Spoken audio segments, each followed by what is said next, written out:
back to my channel. Today I'm going to have a different kind of video for you guys.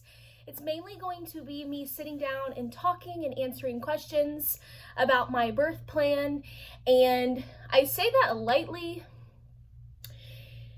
and kind of in parentheses because I don't particularly have a traditional birth plan. I know some women have specific things down to the T on what they want for their birth. They, write it down or type it up and they give it to the nurses and the doctors, but nothing is 100% when you go into labor. And as long as I'm healthy and as long as my daughter is healthy, I don't care how she comes into this world.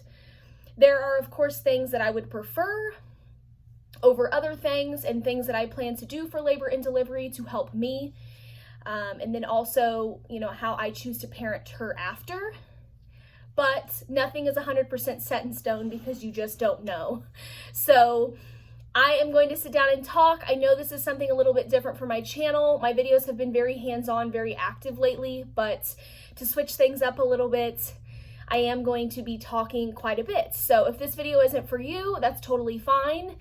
I will have a 34 and 36 week update somewhere between this video and when that video is uploaded, and then I'm also almost ready and prepared to film the nursery tour. So be on the lookout for those 3 videos, including this one, within the next week or two. I'm just trying to push out as much content as I can. I am officially 36 weeks today, so I'm trying to film as much as I can while I still have time. So for a couple of the topics, I know that these topics are sensitive to some, and I am 100% in a judgment-free zone. I will, of course, express how I feel and give my opinions on things, but in no way, shape, or form am I saying, maybe someone else's choices and opinions are better than mine or worse than mine. This is just what I am doing personally for my child and I. So a lot of the questions that I have gotten have been related to the topics I'm going to discuss. So the first one being, am I going to have a natural birth or with an epidural? And I've already decided that I am going to try to hold off for as long as possible with contractions and with the pains that you feel.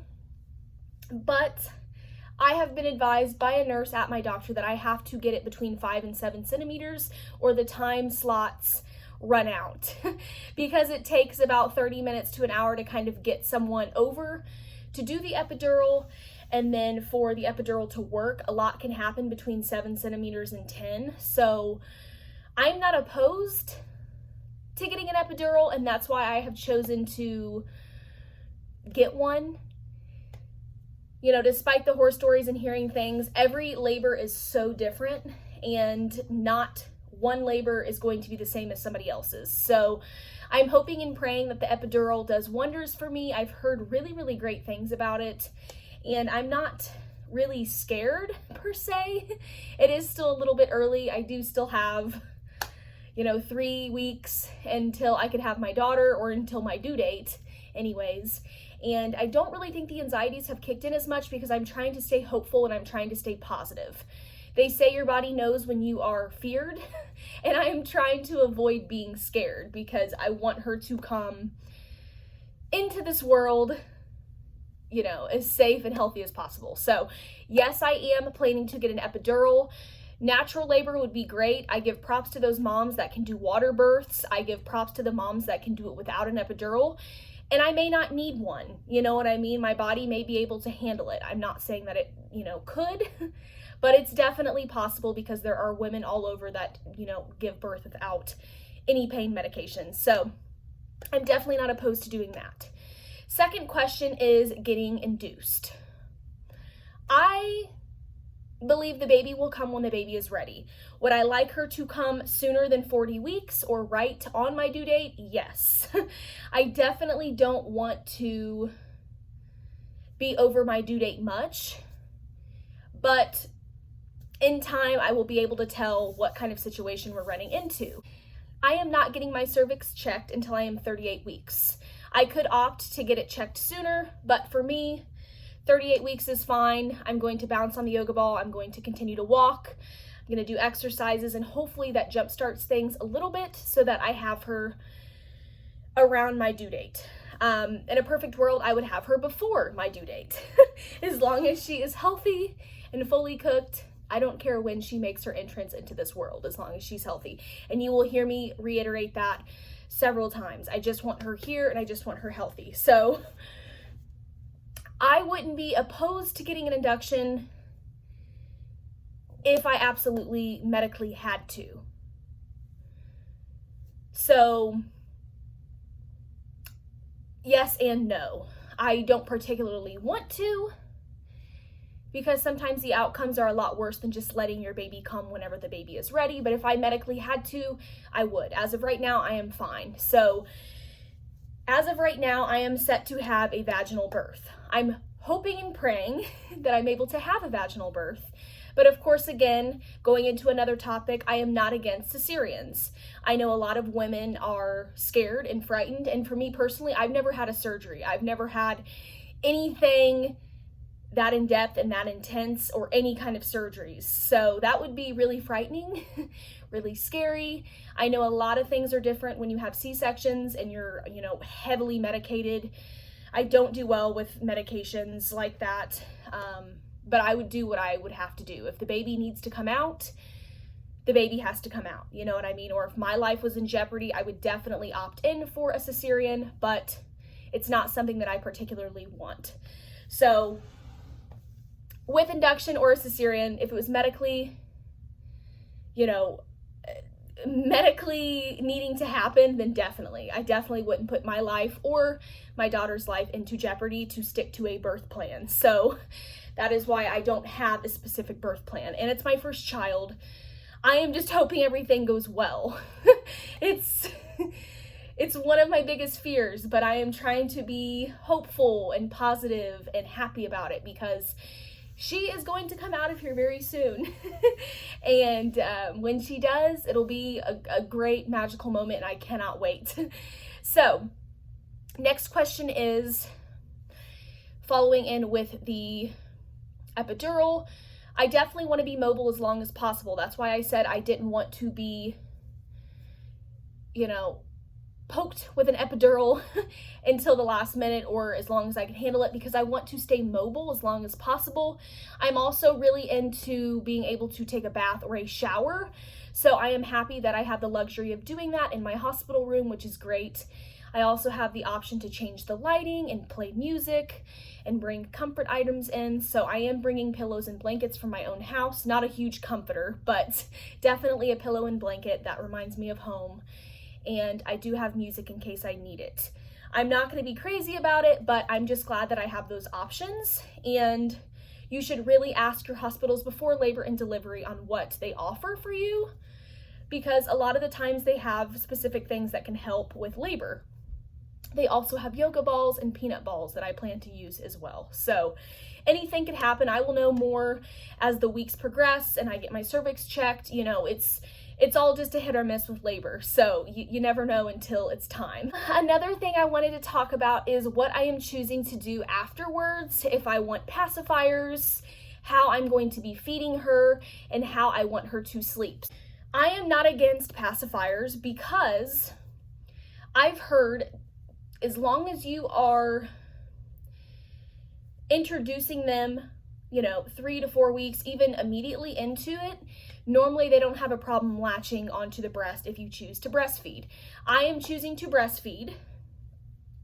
I'm going to try my best to do it as long as I can. I'd like to make it weeks. I'd like it to make it my whole entire maternity leave. But when I go back to work, I'm not going to be able to exclusively breastfeed her. So I am going to opt in to pump. I've just recently ordered a breast pump, and I'm hoping that my supply is great. I'm able to breastfeed her, and I'm also able to pump after we get done feeding, so that I can start a supply and a stash of breast milk so that others can help me feed her. So that is why I am not opposed to pacifiers. I have tons of options to use. Some babies like them, some babies do not. I'm hoping she does. If not, It's not that big of a deal. We will find other ways to calm her and other ways to soothe her. I definitely want to get her on a boob first, and then we will gradually introduce pacifiers, but I'm definitely not against them. And I've read with a lot of research and going into other videos that moms have made that introducing bottles and other forms of nipples other than the one on your breast sooner sometimes is a little bit more beneficial, because your baby will be more adjusted to those things when the time comes. So if you wait, months and months to get your baby on a bottle, sometimes they won't latch properly or they won't want to. And I definitely need to be able to bottle feed her as well. So I am going to try to breastfeed, but I'm also going to be pumping as well. And that's what I hope works. If breastfeeding doesn't work out, I'm definitely not opposed to pumping and just feeding her my breast milk out of the bottles. That's definitely an option. And the worst case scenario for me, if I have to go in and formula feed her, I will definitely do that as well. As long as my baby is fed, I have no issue in how she gets food and how she gets nutrients, as long as she is fed. So those are kind of the ways that I'm going to try to feed her and how I am going about it. And I'm hoping that it works out. I'm hoping that she'll take both my boob and the passies and the bottles, because I know a lot of people have different opinions about breastfeeding and how you want your child to be fed. Ultimately, it's up to you. And in the end, the only opinion that matters is yours. So I would love to breastfeed for her to get those nutrients and for us to have that bond, but it's not going to be the end of the world if it doesn't work and I have to pump instead, or whatever the situation might be. So that is what I plan to do with feeding. Next is how she is sleeping. She will be in a bassinet beside me for a couple of months, maybe 5 or 6 months. It just depends. I don't want her to grow out of the bassinet. So when she starts to do that and starts to grow out of the bassinet, I will transfer her into her crib in her own nursery. I also plan to try to swaddle. I do have just the regular Velcro swaddles to start with.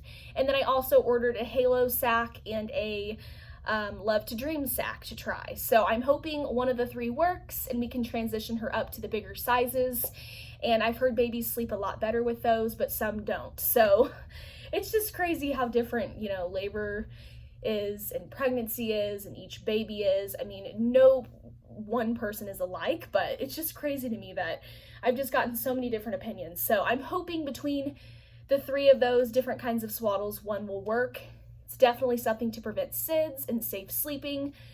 I'm definitely all for swaddles being, tightly tucked in at night, and really, really trying to prevent those things that could unfortunately happen. So, not having any other articles of clothing in the cribs, no stuffed animals, not letting them sleep in, certain things. I just want her in the crib, or her in the bassinet, or her in a playpen with just her swaddle, and that'll be it, on her back. So that is what I plan to do with sleeping and how I would like for her to sleep.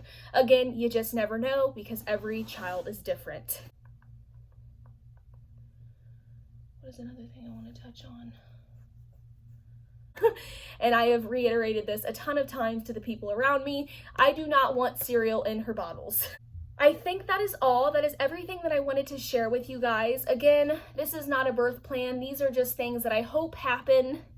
As long as she is healthy, as long as I am healthy, I don't care how she enters this world. So I will start the video with that, and I will end the video with that.